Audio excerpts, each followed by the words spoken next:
Hi guys, today I'd like to talk a little bit about the different types of martial arts and what you should be looking for in a good self-protection system.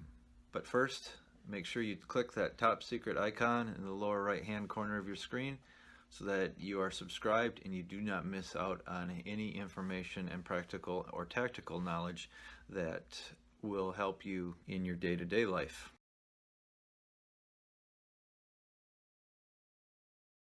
So there's many martial arts and self-protection, self-defense systems out there, and sometimes it can be very confusing. What should I learn? What should I take? Why does it take so long to get a green belt or a tan belt or whatever belts they have? I don't really play that game, and the reason why is because, yeah, martial arts teach discipline and they teach fitness or some other things like that, but most of the organized martial arts are designed after combative and combat related technique. The problem is that there's a lot of mysticism involved in it. It's not really scientific. It's not based on real human movement. Some of them emulate movement of animals. They've been used for centuries, but most of it has devolved into some kind of competitive sport type showmanship or competition. And quite frankly, you use like a taekwondo or a karate or some other thing. You use those things in competition against other people with a ring with rules. Well, real life doesn't afford rules. We're talking combat here, whether it be in the desert or in a jungle against an enemy who's trying to kill you, or we're talking warfare on the street from someone who is attacking you for your wallet or attacking you for a gang challenge. I mean, we're talking about violence. We're not talking about something with rules. So obviously, if you want to take martial arts, that's all fine and dandy. More power to you. It's just not my thing.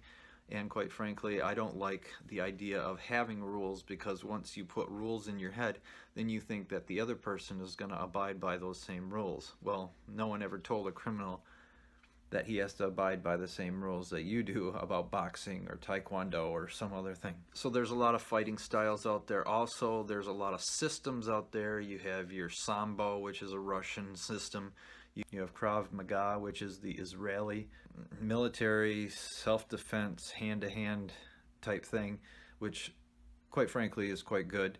You have Brazilian Jiu-Jitsu, which tends to focus more on grappling and wrestling. Now, the problem with grappling or wrestling is that you get bogged down. Most fights do end up going to the ground.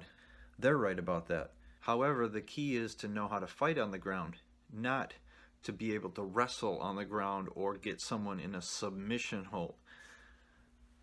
When you're talking a matter of life or death, you're talking of combat, you're not talking about trying to get someone in a submission hold, unless of course you have a team of people who are going to arrest a suspect, whether it be in Iraq or Afghanistan or some other place, and you're hunting terrorists and you want to capture a prisoner, take a prisoner for interrogation, or whether you're on the street and you're a police officer and you have several police officers to take down one guy. Then you can do the grappling thing and you can do the submission hold thing until you can get the handcuffs on him. Now, when you're all alone and you're quite possibly fighting more than one person, you're fighting 1, 2, 3 people, you don't know, and you never know. So the idea is you can be quick and dirty and get the job done. Create the injury and get out of there. So the idea of creating an injury is you cause injury in a person to shut that person down and not just give him an owie. Obviously, you're not inflicting just pain on him, but you're actually inflicting real injury in which you're either shutting down his organs, shutting down his brain, or breaking the human body in some form or fashion so that it can't function normally. If someone stabs you or attempts to stab you with a knife, you try to control that and then break the elbow that's holding the knife, and obviously he can't use the arm anymore.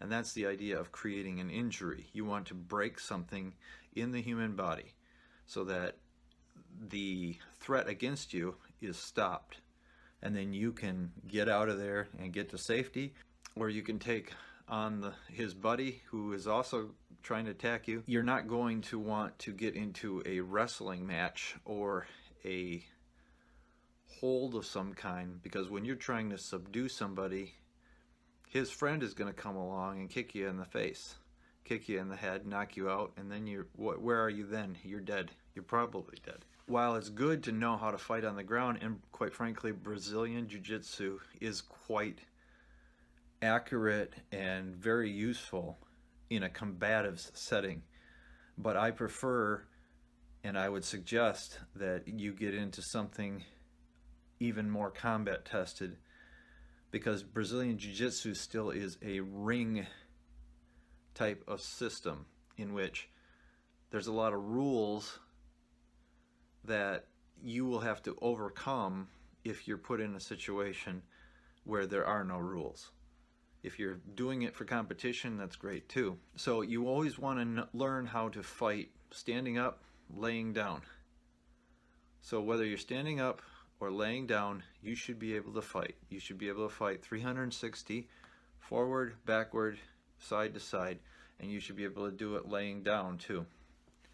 So the key is to look for a target, strike that target, and cause an injury. When the first injury is caused, that's usually going to determine who wins the fight. So if I were to cause an injury into someone who's attacking me, it's more than likely that I'm going to win that fight, because I have already caused a situation in which he's breaking down.